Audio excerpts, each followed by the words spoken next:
প্রথম ধাপে ১৩৯ উপজেলা নির্বাচনে দুপুর ১২টা পর্যন্ত ভোট পড়েছে ১৫ থেকে ২০%। দুপুরে রাজধানীর আগারগাঁওয়ে সংবাদ সম্মেলনে তথ্য জানান ইসি সচিব মোহাম্মদ জাহাঙ্গীর আলম। তিনি বলেন, ভোট শুরুর প্রথম ২ ঘণ্টায় ভোট পড়ে ১০%। মূলত বেলা বাড়ার সাথে সাথে কেন্দ্রে বাড়ছে ভোটার উপস্থিতি। সকালে খাগড়াছড়ি লক্ষ্মীছড়ি উপজেলার একটি কেন্দ্রে ভোট স্থগিত করা হয়েছে। এছাড়াও ইভিএমে ভোট নিয়ে কোথাও কোনো সমস্যা হয়নি। বৈরী আবহাওয়ার কারণে ভোটার উপস্থিতি কোথাও কোথাও কম দেখা গেছে।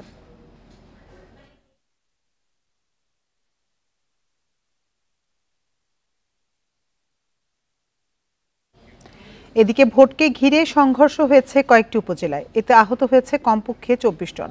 অনিয়মের অভিযোগে কয়েকটি কেন্দ্রে ভোট স্থগিত করা হয়েছে। এছাড়া কয়েকজন প্রিজাইডিং ও পোলিং অফিসারকে প্রত্যাহার ও গ্রেপ্তার করা হয়েছে।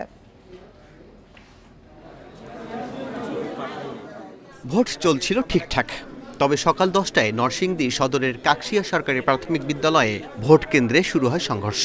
কেন্দ্র দখলের অভিযোগ করেন ২ চেয়ারম্যান প্রার্থী। সংঘর্ষে আহত হয় ১০ জন। ৪০ মিনিট বন্ধ থাকে ভোট গ্রহণ। ২ সমর্থক উত্তেজিত বাক্য বিনিময় হতে হতে একসময় মারামারি লাগে, এতে একজন আহত হয়েছে। মাদারীপুর সদরের বালিয়া সরকারি প্রাথমিক বিদ্যালয় কেন্দ্রে সংঘর্ষে জড়ান ২ চেয়ারম্যান প্রার্থীর সমর্থকরা। এতে আহত হয় ১০ জন। চাঁপাইনবাবগঞ্জের ভোলাহাটে সংঘর্ষে আহত হয় আরও ৪ জন। মুন্সিগঞ্জের গজারিয়ায় কেন্দ্রের দায়িত্বে থাকা পুলিশ সদস্যকে মারধর করেন প্রার্থীর সমর্থকরা। এই খবর সংগ্রহ করতে গেলে সংবাদকর্মীর ওপরও হামলা হয়। ওই কনস্টেবলকে রাখা আমার উপর ঝাঁপিয়ে পড়লো। মনে হলো যে তো সে সময় ২০-২৫ জন, তারা আমার কেউ জামাত ধরে, কেউ গায়ে হাত তুলছে, মানে এরকম পরিস্থিতি। কোথাও কোনো আইন শৃঙ্খলার সেরকম কোনো অবনতি হয়নি। বগুড়ার গাবতলীতে ৯০০ ব্যালট পেপার কেন্দ্রের বাইরে পাঠানোর দায়ে ২ নির্বাচনী কর্মকর্তাকে আটক করা হয়। জাল ভোটে সহযোগিতা সহ নানা অভিযোগে বগুড়ার এক প্রিজাইডিং অফিসার সহ ৩ জন ও জামালপুরে এক পোলিং অফিসারকে প্রত্যাহার করা হয়। সিরাজগঞ্জের বেলকুচিতে ভোট কেনার সময় লক্ষাধিক টাকাসহ এক ইউপি চেয়ারম্যানকে আটক করে আইন শৃঙ্খলা বাহিনী। এরপরও উপজেলা নির্বাচনের পরিবেশ নিয়ে সন্তুষ্ট নির্বাচন কমিশন।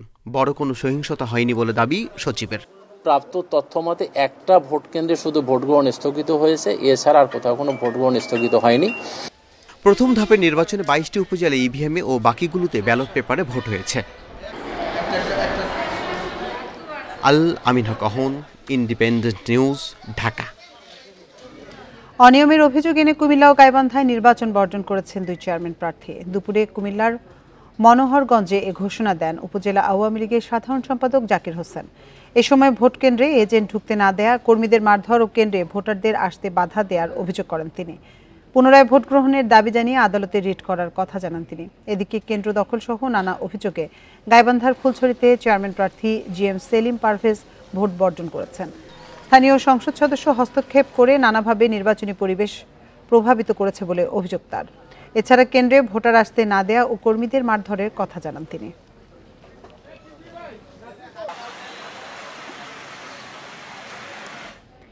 দেশের ১৩৯ উপজেলায় ভোট গ্রহণ শেষে চলছে গণনার প্রস্তুতি। সকাল ৮টায় শুরু হয়ে ভোট চলে বিকেল ৪টা পর্যন্ত। বৈরী আবহাওয়ায় সকালে কেন্দ্রে ভোটার উপস্থিতি কম থাকলেও পরে কিছুটা বাড়ে। নির্বাচন সুষ্ঠু করতে নেওয়া হয় কড়া নিরাপত্তা ব্যবস্থা। যোগ্য প্রার্থীকে বেছে নিতে ভোটারদের দীর্ঘ লাইন। সকালে বৃষ্টির কারণে ভোটার উপস্থিতি কম থাকলেও বেলা বাড়ার সঙ্গে সঙ্গে বাড়ে উপস্থিতিও। ২২টি উপজেলায় ইভিএমে ও বাকিগুলোতে ভোট ব্যালট পেপারে। নির্বিঘ্নে ভোট দিতে পেরে খুশি ভোটাররা। এত বৃষ্টি হওয়ার পরেও সকাল থেকে তারপরে মানুষ উৎসব মুখরভাবে ভোট দিতে দলে দলে আসতেছে, তার মানে বোঝা যাচ্ছে মানুষ আসলেই ভোটের উপরে হ্যাপি। এটা খুব সুন্দরভাবে হয়েছে, এটাই সব থেকে ভালো পরিবেশ হয়েছে। জীবনের প্রথম ভোট, আর ইভিএমও প্রথম, আর ইভিএমে ভোট গ্রহণ মানে খুবই সহজ। এদিকে নির্বাচনে ভোটের পরিবেশ নিয়ে সন্তোষ জানিয়েছেন প্রার্থীরাও। এখন পর্যন্ত আমার এলাকার প্রত্যেকটি কেন্দ্র সুস্থ এবং সুন্দরভাবে ভোট হচ্ছে। আমি বিশ্বাস করি শতভাগ আমি ইনশাল্লাহ জিতবো। আমরা চাই যে আমরা কাঁধে কাঁধ মিলে আমরা সুন্দরভাবে ভোটার কেন্দ্রে এনে উপস্থিত করে আমরা যাতে আমাদের মধ্যে প্রতিযোগিতামূলক অংশগ্রহণ করে যাতে একটা ভালো রেজাল্ট হয়। ভোট নির্বিঘ্ন ও শান্তিপূর্ণ করতে সব ধরনের পদক্ষেপ নেয় নির্বাচন কমিশন। কোনো ঝামেলা এই পর্যন্ত দেখা যায় নাই, বা আইন শৃঙ্খলা অনেক ভালো, যারা দায়িত্বে আছেন ওনারা অনেক সচেষ্ট এবং ওনারা কর্মঠ কাজ করতেছে।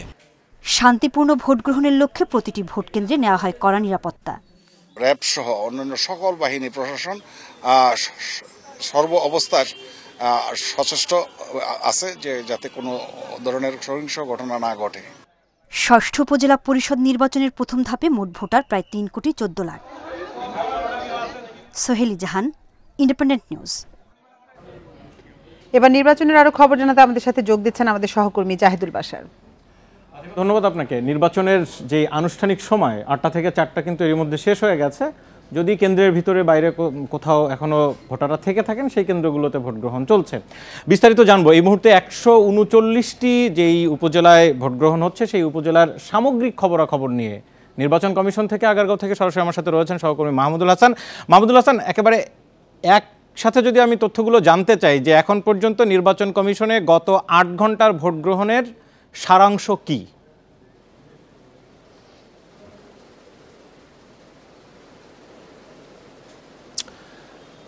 সারাংশ যদি বলি কিংবা নির্বাচন কমিশনের যে মতামত সেটি যদি বলি তাহলে বলা যেতে পারে যে বিভিন্ন ধরনের যে আশঙ্কা করা হয়েছিল, অর্থাৎ প্রথম ধাপে যে 139টি ভোট গ্রহণ আজকে শেষ হলো, ব্যাপক আকারে মারামারি কিংবা গোলযোগ হতে পারে এমন কিন্তু আশঙ্কা করা হচ্ছিল, সেটি কিন্তু মোটা দাগে বলা যেতে পারে যে ওইভাবে হয়নি। বিচ্ছিন্নভাবে বেশ কিছু জায়গায় হয়েছে, তবে ওইভাবে হয়নি। এখন পর্যন্ত যে তথ্য তা হলো যে জাল ভোট কিংবা অনিয়মের কারণে 20 জনের মতন ব্যক্তিকে আটক করা হয়েছে এবং যেখানে প্রিজাইডিং কর্মকর্তাও আছে, একই সঙ্গে একজন তরুণীও আছে, আমরা এমনটি খবর পেয়েছি। এছাড়া তবে আরেকটি বিষয় সেটি হচ্ছে যে আপনি নিশ্চয় জানেন যে বিএনপি সহ আরও যে সমমনা দলগুলো আছে তারা কিন্তু এই নির্বাচনে অংশগ্রহণ করছে না, বিশেষ করে ছোট ছোট দলগুলোও কিন্তু নির্বাচনে অংশগ্রহণ করছে না।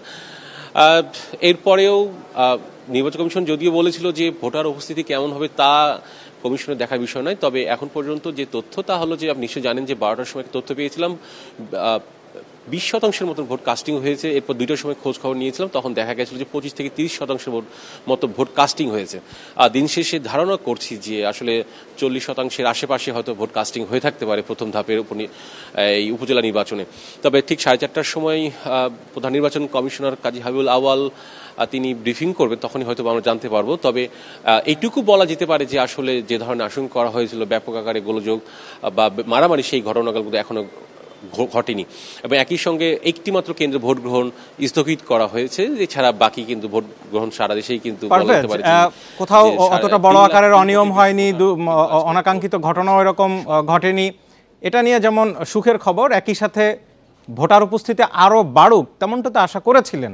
আক্ষেপ আছে কর্মকর্তাদের কোনো এ নিয়ে?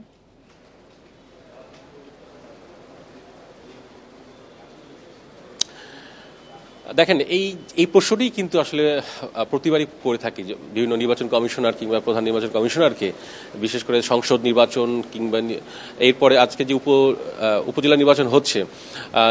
মোট কথা, অর্থাৎ যদি আমি নির্বাচন কমিশনের অভিমত যদি বলতে চাই তাহলে বলা যেতে পারে যে নির্বাচন কমিশনের অভিমত হচ্ছে ভোটার উপস্থিতি কতটুকু হলো কিংবা কারা নির্বাচনে অংশগ্রহণ করছে তা কিন্তু দেখার বিষয় কমিশনের না। কমিশনের দেখার বিষয় হচ্ছে ভোটটি সুষ্ঠুভাবে সম্পন্ন হলো কিনা। এই কথাটি কিন্তু বারবার বলে আসছেন এবং গতকালকে যখন প্রধান নির্বাচন কমিশনার ব্রিফিং করেন তখন কিন্তু একই কথাই বলেছেন, কে বা কারা অংশগ্রহণ করছে তা দেখার বিষয় নয়, ভোটটি সুন্দরভাবে আয়োজন করা গেছে কিনা, শেষ পর্যন্ত ভোট সুন্দরভাবে শেষ হচ্ছে কিনা সেটি দেখার বিষয়। মাহমুদুল হাসান পারভেজ আমাদের সাথে সরাসরি ছিলেন একেবারে নির্বাচন কমিশনের প্রধান কার্যালয়ে নির্বাচন ভবন থেকে। আমরা এবার সরাসরি একটু মাঠে যেতে চাই। ভোট গ্রহণ এরই মধ্যে শেষ হয়ে গেছে। এখন পর্যন্ত আমাদের কাছে বেশ কিছু জায়গার যে খবর এসেছে একেবারে শেষের দিকে সবচেয়ে বেশি আমরা যেই অনাকাঙ্ক্ষিত ঘটনা বলি বা সেখানে সহিংসতার ঘটনায় বলি সেটি মুন্সিগঞ্জ থেকে এসেছে। মুন্সিগঞ্জের গজারিয়ায় আমরা যেটি দেখেছি যে 2 চেয়ারম্যান প্রার্থীর মধ্যে 2টি কেন্দ্রে কিন্তু সংঘর্ষের ঘটনা ঘটেছে। একটিতে পুলিশের উপরে হামলা হয়েছে, সাংবাদিকদের মোবাইল কেড়ে নেওয়া হয়েছে, কিন্তু সাথে সাথে প্রশাসন কিন্তু আবার কড়া অবস্থানে গেছে। আমার সাথে এই মুহূর্তে সরাসরি মুন্সিগঞ্জ থেকে রয়েছেন সহকর্মী জিতু রায়। জিতু, মুন্সিগঞ্জের চেয়ারম্যান প্রার্থী আমিরুল ইসলামের সাথে তার প্রতিদ্বন্দ্বী যিনি রয়েছেন তার সাথে যেই সংঘর্ষের ঘটনা ঘটেছে 2 সমর্থকদের মধ্যে, 2টি ঘটনা ঘটেছে, একটু বিস্তারিত জানাবেন। আর সর্বশেষ কতটা নিয়ন্ত্রণ করা গেল পরিস্থিতি? নিয়ন্ত্রণ ব্যবস্থাপনাটি আপনাদেরকে আমরা দেখাবো, তবে যেমনটি বলছিলেন যে গজারিয়া উপজেলাতে যে সংঘর্ষের ঘটনা ঘটেছে প্রথম থেকেই কিন্তু সেগুলোর প্রতি একটা শঙ্কা ছিল। মোট 60টি ভোট কেন্দ্রের মধ্যে 40টি ছিল ঝুঁকিপূর্ণ। এই ঝুঁকিপূর্ণ কেন্দ্রগুলো সকাল থেকে ভোট কেন্দ্র শুরু হওয়ার পরেই কেন্দ্রগুলিতে ভোট শুরু হওয়ার পরেই কিন্তু স্বাভাবিক গতিতে থাকলেও দুপুরের পরে বিচ্ছিন্ন ঘটনা শুরু হতে থাকে। নানান কেন্দ্রগুলো থেকে ছোট ছোট ঘটনা শুরু হতে থাকলেও কিন্তু তেমন কোনো সংঘর্ষের ঘটনা ঘটতে থাকেনি। ঠিক যখন দুপুর 2টার পরবর্তী সময়ে ইসমানীচর এবং হোসেন্দি বহুমুখী ব্যালট পেপার ছিনতাই এবং ভোট কেন্দ্রকে দখল করবার পায়তারা করবার সময় কিন্তু দুই চেয়ারম্যান প্রার্থী সমর্থকদের মধ্যে গোলাগুলি হয়। তখন হোসেন্দি উচ্চ বিদ্যালয়ের এই কেন্দ্রটিতে আইন শৃঙ্খলা বাহিনীর ব্যাপক উপস্থিতির কারণে কিন্তু সেটি এক পর্যায়ে নিয়ন্ত্রণে আসে। যদিও নিয়ন্ত্রণে আসার সেই সময়টা পর্যন্ত প্রিজাইডিং অফিসার ভোটগুলো বন্ধ রেখেছে, কেননা যেই ভোটের বুথগুলো ছিল সেই বুথগুলোতে প্রত্যেকটি বুথে চেয়ারম্যান প্রার্থীর সমর্থকরা কিন্তু সিল মেরে রেখেছিল এবং যার পরবর্তীতে কিন্তু আইন শৃঙ্খলা বাহিনীর উপস্থিতিতে আবারও যখন ভোটটি শুরু হয় তার 2 থেকে 3 মিনিটের পরে আইন শৃঙ্খলা বাহিনীর উপরে অতর্কিতভাবে হামলা চালানো হয় এবং সেই হামলায় কিন্তু 2 জন পুলিশ সদস্য কিন্তু সেখানে আহত হয়। আর এখন ভোট গ্রহণ শেষ হয়েছে, পুরো এলাকাটাকে নিয়ন্ত্রণে নেবার চেষ্টা করছেন আইন শৃঙ্খলা বাহিনী। যেহেতু ছোট্ট করে একটু জানবো, সাংবাদিকদের উপরে হামলা হয়েছে, মোবাইল কেড়ে নেওয়া হয়েছে ছবি তুলতে গেলে।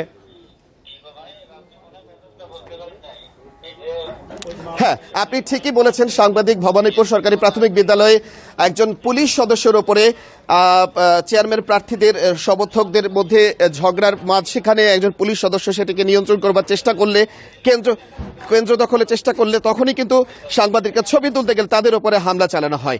আর এই হোসেন্দি ইউনিয়ন বহুমুখী উচ্চ বিদ্যালয়ের এই পুরো কেন্দ্রটিতে এখন দফায় দফায় থেমে থেমে কিন্তু হামলা হচ্ছে। জিতুরা, আপনি সেখানে সংবাদ সংগ্রহ করুন, নিশ্চয়ই পরের খবরগুলোতে আরো বিস্তারিত জানবো। সেই সাথে সেখানকার যে ভোট গণনার প্রস্তুতি বা ভোট গণনা কতদূর সেই খবরও জানবো। মুন্সিগঞ্জ থেকে ছিলেন সহকর্মী জিতুরা। আমরা এবার সরাসরি চট্টগ্রাম অঞ্চলে যাব। সেখানকার উপজেলা নির্বাচন সর্বশেষ ভোট গ্রহণের এই যে শেষে এখন গণনার প্রস্তুতি পর্যায়ে রয়েছে। আহসান রিটন রয়েছেন। আহসান রিটন, আপনি যে কেন্দ্রে রয়েছেন, আমরা যতটুকু ছবিতে দেখতে পাচ্ছি কোনো মানুষজন সেখানে দেখতে পাচ্ছি না। আজকের ভোটার উপস্থিতি কেমন ছিল সেটি জানাবেন। একই সাথে এখন আসলে সর্বশেষ যে ভোট গণনার প্রস্তুতি সেইটার কি খবর, অন্যান্য কেন্দ্র থেকে কি ধরনের খবর পাচ্ছেন?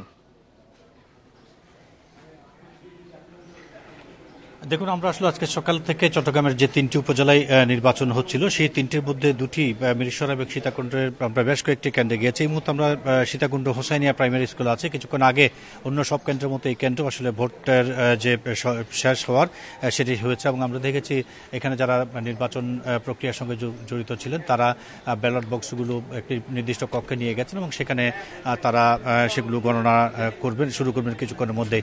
আমরা একটু বলতে চাই যে আজকে একেবারে সকাল 8টার দিকে আমরা যখন কেন্দ্রগুলোতে আসি তখন আমরা দেখেছিলাম যে আসলে গুড়ি গুড়ি বৃষ্টি ছিল এবং সেই কারণে মানুষের যে উপস্থিতি অর্থাৎ ভোট কেন্দ্রিক যে উত্তেজনা উত্তাপ সেটি একেবারেই ছিল না। আমরা একটা ধারণা করেছিলাম যে পরবর্তীতে হয়তো মানুষজনের সংখ্যা বাড়বে, কিন্তু আমরা দেখেছি আসলে বেলা 12টা পর্যন্ত খুব বেশি সংখ্যক ভোটার কোনো কেন্দ্রে খুব বেশি যায়নি। বিক্ষিপ্তভাবে 2-1 ভোটার তাদের ভোটাধিকার প্রয়োগ করেছেন এবং এই কেন্দ্রেও আসলে একই অবস্থা ছিল। আপনি জানেন যে এবার চট্টগ্রামের যে 3টি উপজেলায় নির্বাচন হয়েছে সেখানে 9,42,173 জন ভোটার তাদের ভোটাধিকার প্রয়োগ করার কথা। তবে ভোটার উপস্থিতি যেটি আমরা এই মুহূর্তে যেই কেন্দ্রে আছি সেখানে 5,073-এর মতো 5,333-এর মতো ভোট রয়েছে, কিন্তু আমরা তাদের কাছ থেকে জেনেছি যে 1 থেকে 1,500-এর মতো ভোট সর্বশেষ পর্যন্ত তাদের কাছে গ্রহণ হয়েছে এবং অন্যান্য যে সমস্ত কেন্দ্রে আমরা ঘুরেছি সব কেন্দ্রগুলোতে আসলে ভোটার উপস্থিতি কম ছিল। আহসান রিটন, আপনাকে অনেক ধন্যবাদ। চট্টগ্রাম থেকে জানাচ্ছেন আমাদের সহকর্মী আহসান রিটন ভোট গ্রহণ পরবর্তী সেখানকার পরিস্থিতি। এবার আমরা সরাসরি চলে যাব চাঁপাইনবাবগঞ্জ এবং একই সাথে মাদারীপুরে। এই দুই জেলার বেশ কয়েকটি উপজেলায় নির্বাচন হচ্ছে, সেখানকার খবর নিয়ে সরাসরি মাদারীপুর থেকে রয়েছেন সহকর্মী রিপন চন্দ্র মল্লিক এবং চাঁপাইনবাবগঞ্জ থেকে ফয়সাল মাহমুদ। মাদারীপুরে যাব। রিপন, শাহজাহান খানের ছেলে এবং তার চাচাতো ভাই দুইজনের ভিতরে সকাল থেকে আমরা যে উত্তেজনা যে লড়াইয়ের খবর পাচ্ছি, ভোট গ্রহণ তো শেষ হয়ে গেল, এখন আসলে ফলাফলের কি খবর আপনারা পাচ্ছেন, কেমন ফলাফল হতে পারে? একই সাথে জানতে চাইব ভোট গ্রহণের এখন গণনার কোন পর্যায়ে?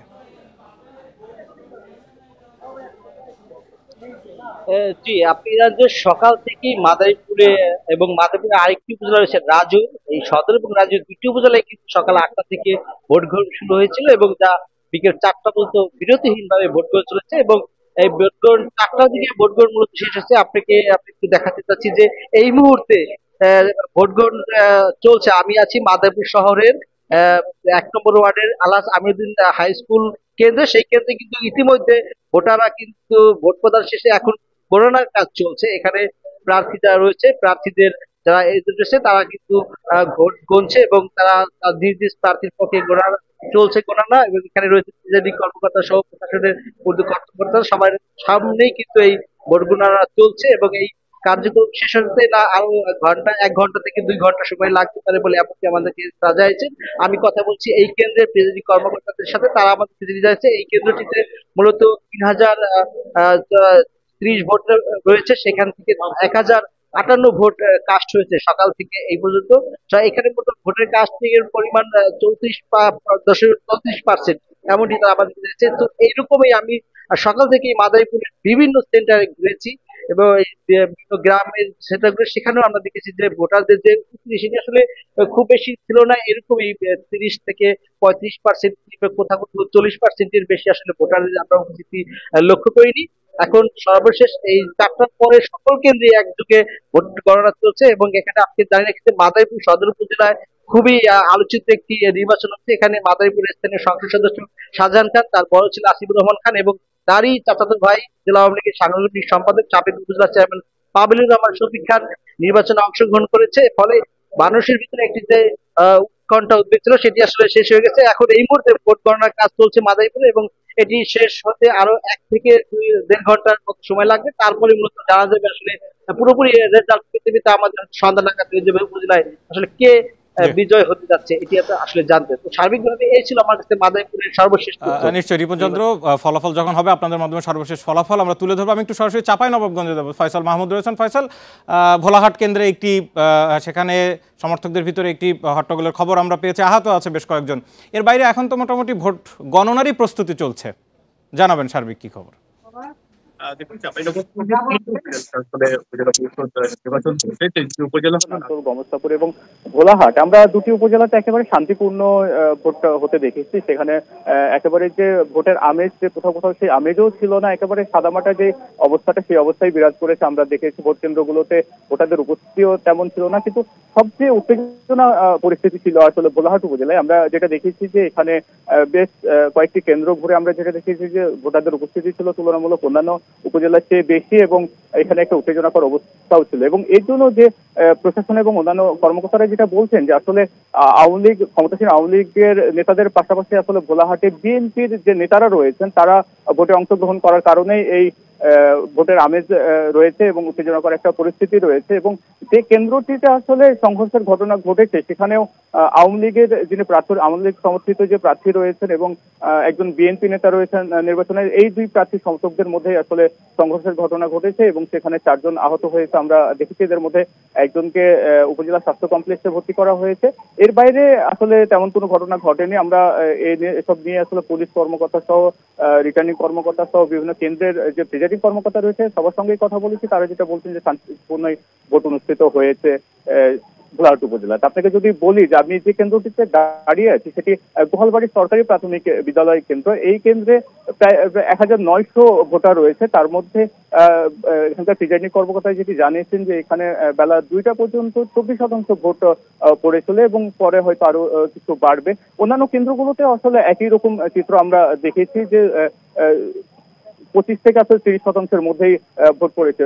নির্বাচন যিনি কর্মকর্তা রয়েছেন অর্থাৎ এই 3 উপজেলার রিটার্নিং কর্মকর্তা, তিনিও আমাদেরকে এমনটাই জানিয়েছেন যে সার্বিকভাবে হয়তো 25 থেকে 30% ভোট পড়েছে। তো সব মিলিয়ে আসলে একটি বিচ্ছিন্ন ঘটনা ছাড়া চাঁপাইনবাবগঞ্জের যে 3 উপজেলায় উপজেলা নির্বাচন হচ্ছে সেখানে শান্তিপূর্ণভাবেই ভোট গ্রহণ সম্পন্ন হয়েছে এবং এখন গণনার কাজ চলছে। ফয়সাল মাহমুদ এবং রিপন চন্দ্র মল্লিক, আপনার দুজনকেই ধন্যবাদ। আমরা অপেক্ষায় আছি ফলাফলের। নিশ্চয়ই আপনাদের কাছ থেকে ফলাফল যখনই পাবো আমরা সেটি দর্শকদের জানিয়ে দেবো। এই মুহূর্তে আমি সরাসরি ফিরে যাচ্ছি প্রধান স্টুডিওতে সহকর্মী আতিফা আঞ্জুমানের কাছে। ধন্যবাদ জাহিদুল বাশার। পঞ্চগড়ে তেঁতুলিয়া সীমান্তে বিএসএফ এর গুলিতে 2 বাংলাদেশি যুবকের মৃত্যু হয়েছে। ভোরে তেঁতুলিয়ায় ক্ষয়ঘটপাড়া সীমান্তে এ ঘটনা ঘটে। নিহতরা হলেন তেঁতুলিয়া উপজেলার মাগুরা এলাকার আব্দুল জলিল ও তিরনইহাট এলাকার ইয়াসিন আলী। বিজিবি ও স্থানীয়রা জানায় ভোরে কয়েকজন যুবক ভারতীয় সীমান্তের কাছে গেলে বিএসএফ সদস্যরা তাদের গুলি করে। পরে নিহত 2 জনের মরদেহ ভারতের ভেতরে নিয়ে যায়। বিএসএফ এর গুলিতে বাংলাদেশি 2 যুবক নিহতের তথ্য নিশ্চিত করে পঞ্চগড় 18 বিজিবি ব্যাটালিয়নের অধিনায়ক লেফটেন্যান্ট কর্নেল জুবায়েদ হাসান জানান, পতাকা বৈঠকে এ ঘটনার কড়া প্রতিবাদ জানানো হয়েছে। আইনি প্রক্রিয়া শেষে মরদেহ হস্তান্তর করবে বিএসএফ।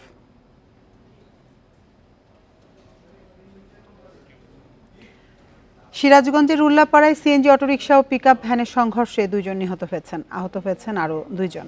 পুলিশ ও প্রত্যক্ষদর্শীরা জানান, ভোরে বগুড়া নগরবাড়ি মহাসড়কের উল্লাপাড়া ব্রহ্ম কাপালিয়া প্রাথমিক বিদ্যালয়ের সামনে পিকআপ ভ্যানের সাথে সিএনজি অটোরিকশার সংঘর্ষ হয়।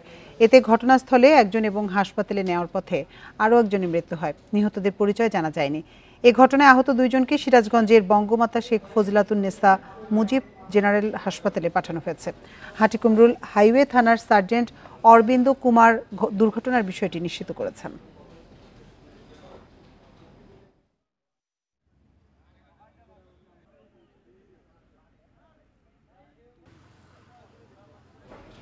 প্রথম ধাপে 139 উপজেলা নির্বাচনে ভোট গ্রহণ শেষ হয়েছে। ভোটের সার্বিক বিষয় নিয়ে রাজধানীর আগারগাঁওয়ে নির্বাচন কমিশনে বিস্তারিত জানাচ্ছেন প্রধান নির্বাচন কমিশনার কাজী হাবিবুল আওয়াল। আমরা সরাসরি চলে যাচ্ছি সেখানে। আমাদের দায়িত্ব পালনের ক্ষেত্রে প্রশাসন, পুলিশ, আইন শৃঙ্খলা রক্ষাকারী বাহিনী যথেষ্ট সতর্ক ছিলেন এবং দায়িত্ব পালনে তৎপর ছিলেন এবং তাদের পেশাদারিত্বের সাথে তারা দায়িত্ব পালন করেছেন এবং সে কারণেও আইন শৃঙ্খলা পরিস্থিতি যথেষ্ট ভালোই ছিল। আমি বলবো না যে কোথাও কোনো ঘটনা ঘটেনি, কিছু কিছু খুবই বিক্ষিপ্ত সীমিত পর্যায়ের ঘটনা ঘটেছে। সেই তথ্যটা যদি আমার থেকে নেন তাহলে টোটাল আমাদের যে একটা কেন্দ্রীয় নিয়ন্ত্রণ কক্ষ আছে সেখান থেকে 34টি ঘটনা ঘটেছে এবং 34টি ঘটনায় টোটাল আহত হয়েছেন 37 জন। এই সংঘর্ষগুলো হয়েছে প্রার্থীদের যারা ভোট কেন্দ্রের বাইরে, ভোট কেন্দ্রের ভেতরে কোনো সংঘর্ষ হয়নি। ভোট কেন্দ্রের বাইরে যে সংঘর্ষটা হয়েছে সেটা প্রার্থীদের যারা সমর্থক এবং কর্মী তাদের মধ্যে ধাওয়া পাল্টা ধাওয়ায় কিছু কিছু হতাহতের ঘটনা হয়েছে। না হত হয়নি, আহত হয়েছে। হতের ঘটনা ঘটেনি। 25 জন আহত হয়েছেন। আর টোটাল আমি 10,399টি কেন্দ্রে আজকে ভোট অনুষ্ঠিত হচ্ছিল, তার মধ্যে 2টি কেন্দ্রে ভোট বন্ধ করে দেওয়া হয়েছে। যেটা আমি বলেছি এই এতটুকুই, কিন্তু মোটামুটিভাবে নির্বাচনটা শান্তিপূর্ণভাবেই হয়েছে, যেটা আগেই বলেছি, পুনর্ব্যক্ত করলাম, বিক্ষিপ্ত 2-4টি ঘটনা ছাড়া। নির্বাচন শান্তিপূর্ণভাবে হয়েছে। 11,500 কেন্দ্রের মধ্যে মাত্র 2টো কেন্দ্রে ভোট কিন্তু ভোটের হার আমরা যেটা দেখি, যেটা 2009 সালে দেখেছি 67% ভোট কাস্ট হচ্ছে, এরপরে 2014 সালে 61%, কিন্তু আজকে আপনি যদি এখন বলেন হয়তো বলবেন ভোটের পার্সেন্টেজটা খুব ঠিক করে এই মুহূর্তে, তবে আমরা যেটা পাচ্ছি 40%, 30% এর মাঝামাঝি টোটালটা থাকতে পারে। এর একটি কারণ হতে পারে, যে বর্ষা, সকাল থেকে বিভিন্ন জায়গায় বৃষ্টি ছিল, আবার ধান কাটার একটা মৌসুম ছিল। আমরা জানার চেষ্টা করেছি, আমাদেরকে বলা হয়েছে অনেকেই ধান কাটতে থাকায় ওরা ভোট দিতে আসেননি। আর তাছাড়া সকালে বেশ কিছু জায়গায় বেশ ঝড় বৃষ্টি হয়েছে, এটা একটা কারণ হতে পারে। আর আমাদের কাছে সবচেয়ে বড় কথা হচ্ছে পার্সেন্টেজ আপনাদের জানা উচিত। আমাদের যে first pass the post system, যেটাকে মেজরিটেরিয়ান সিস্টেম বলে, এখানে 2% ভোট আর 60% ভোটার বেশি আসলে সেটা অবশ্যই উৎসাহব্যঞ্জক। যদি আরও ভালো হতো সেটা ভালো হতো, কিন্তু বিভিন্ন কারণ থাকতে পারে। কিন্তু আমাদের কাছে হচ্ছে আমরা গণনা করে কে বেশি ভোট পেয়েছেন তাকে বিজিত ঘোষণা করা হবে। নির্বাচনগুলো অনেক উৎসাহ নিয়ে হয়, সেখানে 30 থেকে 40% যতই গোলযোগপূর্ণ হোক স্যার, এটা কি স্যার স্বাভাবিকভাবে? না, এটা নিয়ে কোনো মন্তব্য আমি করব না। এটা আমার না, এটা বিশ্লেষণ করে কোনো আপনাদেরকে কোনো মতামত ব্যক্ত আমি এই বিষয়ে করবো না। এটা আমার বিষয় নয়। আমার বিষয় হচ্ছে ভোট হয়েছে কিনা, ভোটাররা আসছে কিনা, ওরা ভোট দিতে পেরেছেন কিনা, কোথায় কি অনিয়ম হলো, তারপরে গণনার পরে এখনো গণনা হয়নি, এখনো কিছু সময় বাকি আছে, কোনো রকম সংঘর্ষ সংখ্যা পরে হয় কিনা, যেটা অনেক সময় হয়, কিন্তু সেটা আমরা বলতে পারি আপনাদেরকে। না, এটা আমি বলবো না। আমরা আমাদের দায়িত্ব পালন করেছি। Thank you. রাজধানীর আগারগাঁওয়ে নির্বাচন কমিশন ভবনে সাংবাদিকদের ব্রিফিং করছিলেন প্রধান নির্বাচন কমিশনার কাজী হাবিবুল আউয়াল। আমরা এতক্ষণ সরাসরি ছিলাম সেখানে। ১৬৩তম রবীন্দ্র জয়ন্তী উপলক্ষে কবিগুরু স্মৃতি বিজড়িত জায়গাগুলোতে চলছে মেলা, সাংস্কৃতিক অনুষ্ঠান সহ নানা আয়োজন। সিরাজগঞ্জের শাহজাদপুরে কাছারিবাড়ি মিলনায়তনে ৩ দিনব্যাপী জন্মোৎসব আয়োজন করেছে জেলা প্রশাসন ও সংস্কৃতি বিষয়ক মন্ত্রণালয়। বেলা ১১টায় শুরু হয় অনুষ্ঠান। এর মধ্যে রয়েছে আলোচনা সভা, প্রবন্ধ পাঠ, নৃত্য, নাটক, আবৃত্তি ও সঙ্গীত। কুষ্টিয়ার শিলাইদহ ঠাকুরবাড়িতে চলছে 2 দিনের অনুষ্ঠান, সাথে বসেছে গ্রামীণ মেলা। এছাড়া নওগাঁর আত্রাই উপজেলার প্রতিশর কাছারিবাড়িতেও নানা কর্মসূচি নেওয়া হয়েছে।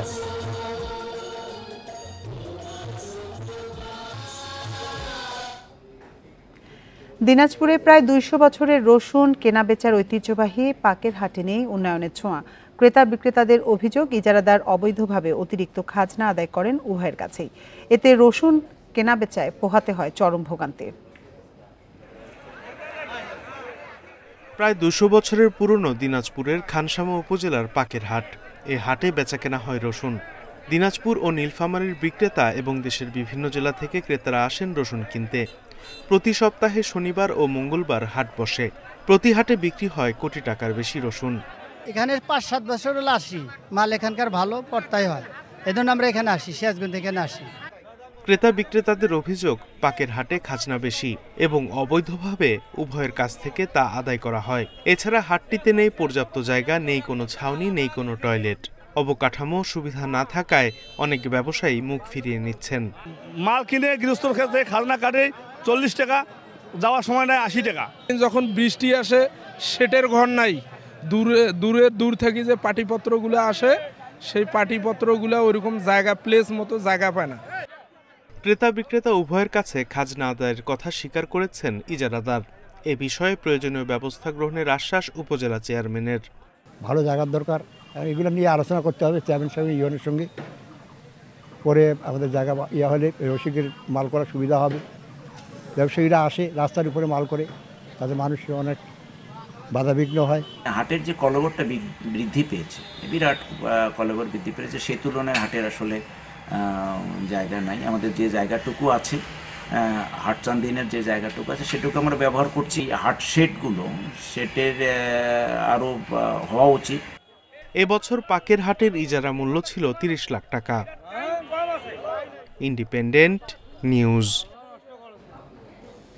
আর এই ছিল সমগ্র বাংলাদেশের আজকের আয়োজনে। ইন্ডিপেন্ডেন্ট টেলিভিশনের সব খবরে বিস্তারিত জানতে চোখ রাখুন ফেসবুক, ইউটিউব এবং এক্সে। এতক্ষণ সাথে থাকার জন্য ধন্যবাদ সবাইকে।